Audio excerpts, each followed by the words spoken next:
નમસ્કાર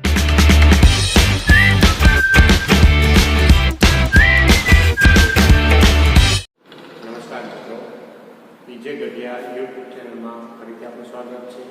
આપણે અભ્યાસ કરીશું લેક્ચર નંબર 3, ધોરણ 12, આંકડાશાસ્ત્ર ભાગ 1, ચેપ્ટર 1, સૂચકાંક, સ્વાધ્યાય 1.1 નો દાખલા નંબર 2. હવે આપણે પહેલો દાખલો જોઈએ મિત્રો, એ મુજબ જ બીજો દાખલો છે કે આપણે રકમ જોઈએ તો એક શહેરની ખાંડના છૂટક ભાવ અંગેની નીચેની માહિતી પરથી પહેલું 2008 ને આધાર વર્ષ તરીકે લઈ અચળ આધારની રીતે, બીજું પારંપરિક આધારની રીતે, 3 વર્ષ 2009 અને 10 ના ખાંડના ભાવની સરેરાશને આધાર વર્ષના ભાવ લઈ ખાંડના ભાવનો સૂચકાંક શોધો.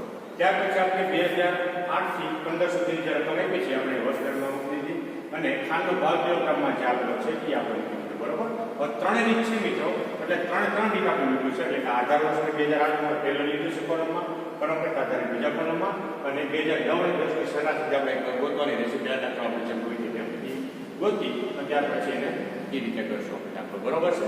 તો હવે સ્ટેપ બાય સ્ટેપ આગળ વધીએ. તો આધાર વર્ષમાં કઈ પૂછે મિત્રો, તો કે 2008. 2008 માં આપણે પાછળ 28 છે, એટલે બધાના છેદમાં આપણે 28 મૂકી ગુણ્યા 100 કરી નાખશું. બરોબર, અને કેલ્ક્યુલેટરનો ઉપયોગ છેલ્લે આપણે કરશું. પહેલા આપણે ગણતરી મૂકી દઈએ. તો 28 છેદમાં આધાર વર્ષમાં 28 જ છે. બરોબર, 2008 ની વાત છે, એટલે 28 ના છેદમાં 28 ગુણ્યા 100 તરીકે જે જવાબ આવશે છેલ્લે આપણે મૂકી દેશું, અથવા તો પહેલાનો જવાબ આપણે 100 આવશે જાણીએ છીએ, કારણ કે 28 એટલે ઉડી જાય એટલે 100 વધશે. ત્યાર પછી બીજા ગણતરીમાં 28.50 ભાગ્યા 28 એને ગુણ્યા 100 કરશું. ત્યાર પછી 29.50 ભાગ્યા 28 એને ગુણ્યા 100 જે જવાબ આવ્યું છેલ્લે આપણે. બરોબર, પછી 30 ભાગ્યા 28 એને ગુણ્યા 100. ત્યાર પછી 31 ભાગ્યા 28 એને ગુણ્યા 100. ત્યાર પછી 32 ભાગ્યા 28 એને ગુણ્યા 100. ત્યાર પછી 34 ભાગ્યા 28 એને ગુણ્યા 100. ત્યાર પછી 36 ભાગ્યા 28 એને ગુણ્યા 100. બરોબર, આ આપણે બધી ગણતરી લખી નાખી. હવે આપણે કેલ્ક્યુલેટરનો ઉપયોગ કરશું, જેને દરેકના જવાબ આપીએ. તો 28 ભાગ્યા 28 પહેલાનો આપણે જવાબ મૂક્યો છે 28.50 ભાગ્યા 28 એને ગુણ્યા 100 કરીએ તો આવશે 101.7857, એટલે 101.79 થશે. બરોબર, ત્યાર પછી 29.50 ભાગ્યા 28 એને ગુણ્યા 100 કરશું એટલે 105.35 છે. 105.36 થઈ જશે. ત્યાર પછી 30 ભાગ્યા 28 એને ગુણ્યા 100 કરશું તો આવશે 107.1428, એટલે 107.14 રાખશો. ત્યાર પછી 31 ભાગ્યા 28 એને ગુણ્યા 100 કરીએ એટલે 110.71 આવશે,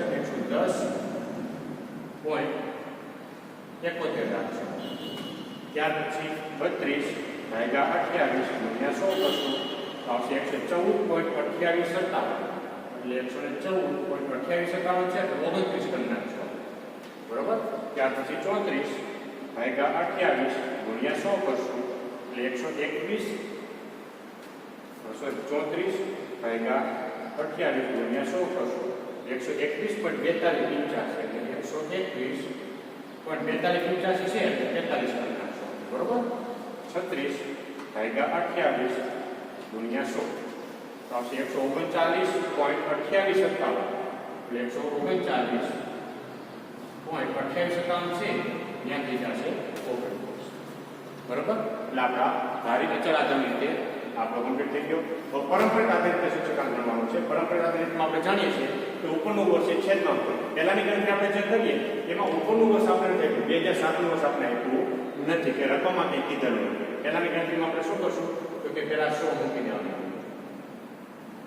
બરોબર છે. તો બીજાની ગણતરી કરીએ ત્યારે ઉપરનું વર્ષ છેદમાં મૂકવાનું છે, 28.50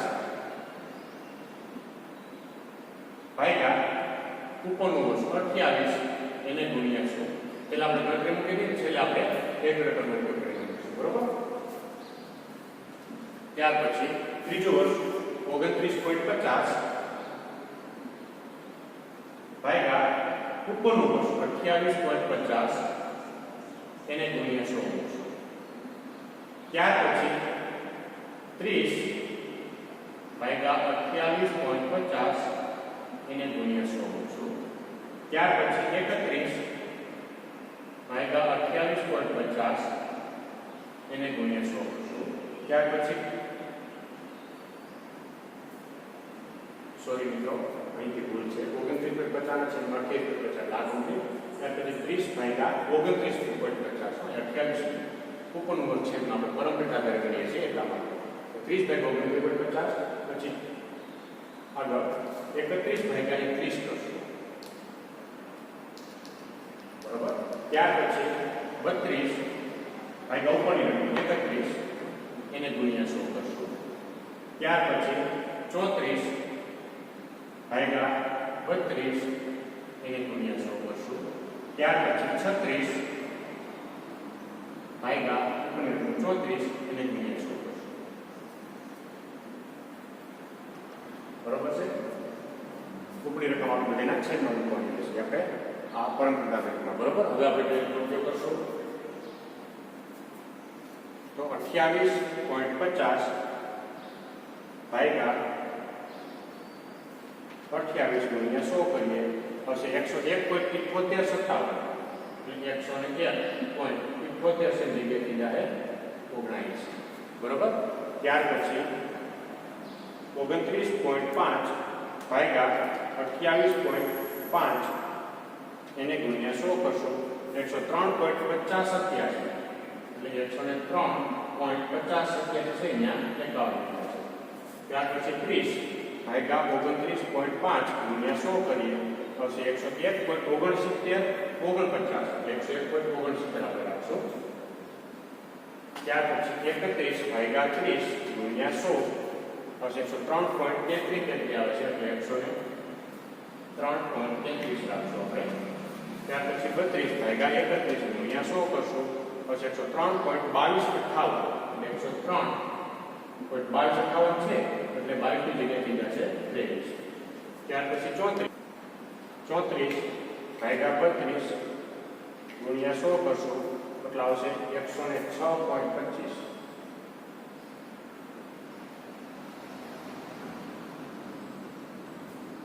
ત્યાર પછી 36 ભાગ્યા 34 ગુણ્યા 100 કરશું તો આવશે 105.88. બરોબર છે મિત્રો. તો આ તો આપણે પરંપરા આધારિત રીતે સૂચકાંક આ અચળ આધારિત રીતે. તો આની અંદર એક આ છેલ્લે ભૂલ જેવું જણાય છે મિત્રો 1 મિનિટ ગુણ્યા 100 એટલે 128.57 આવશે. સોરી અહીંયા પણ થોડી મિસ્ટેક થઈ ગઈ છે 128.57 અને આ છે નજીક ના આવતા હોય એટલા માટે અંદાજ મારીને અહીંયા ભૂલ આવતું જણાવ્યું. બરોબર. તો આ પરંપરા આધારિત આ અચળ આધારિત કમ્પ્લીટ થઈ ગઈ મિત્રો. હવે આપણે ત્રીજી રીત છે 2009 અને 10 ના જથ્થાની સરેરાશના આધાર તરીકે લઈશું સૂચકાંક ગોતવાનો છે. તો આપણે સરેરાશ કાઢશું. ક્યાં છે 2009 અને 2010 તો 28.50 2009 નો ભાવ 28.50 વત્તા 2010 નો ભાવ 29.50 ભાગ્યા 2 કરશું. ડાયરેક્ટ ભાગાકાર સરળ કરી ભાગાકાર નાખીએ છીએ 28.5 વત્તા 29.5 જવાબ આવશે 58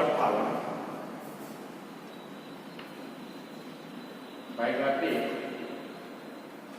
આવશે 29.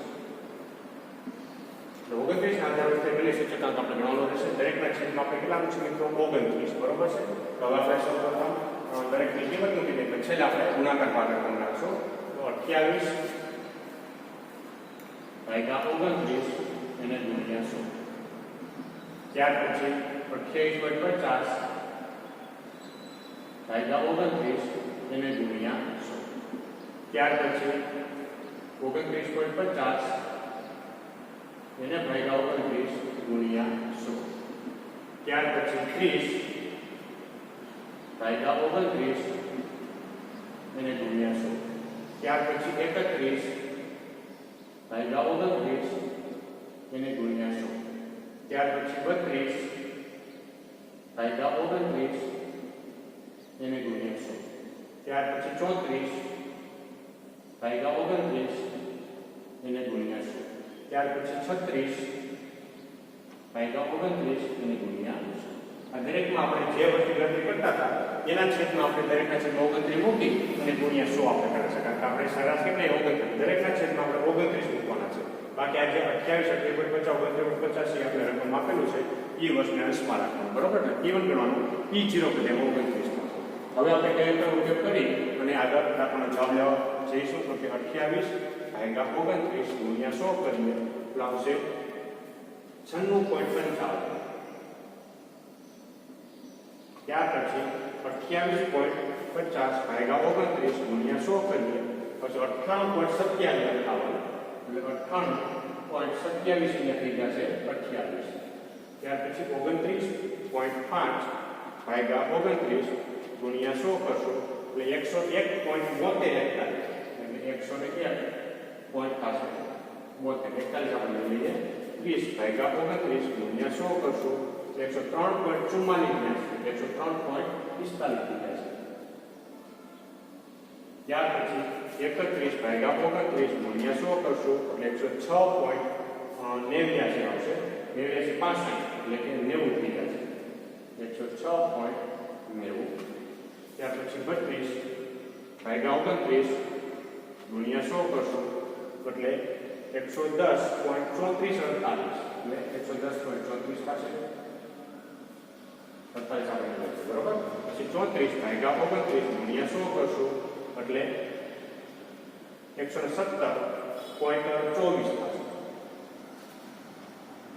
ત્યાર પછી 36 ભાગ્યા 29 ગુણ્યા 100 કરશો એટલે 134 36 ભાગ્યા 29 ગુણ્યા 100 કરશો એટલે 124.13 છે, 124.14 બરોબર? તો આપણે ગુણાકાર ભાગ કરવાનો આજનો બીજાનો છે એટલે જેથી કરીને સ્પીડ આપણે પકડાઈ લઈએ. આશા રાખીએ છીએ મિત્રો કે દાખલો તમને સમજાઈ ગયો છે, બરોબર? તો હવે આપણે આગળના દાખલા તરફ આગળ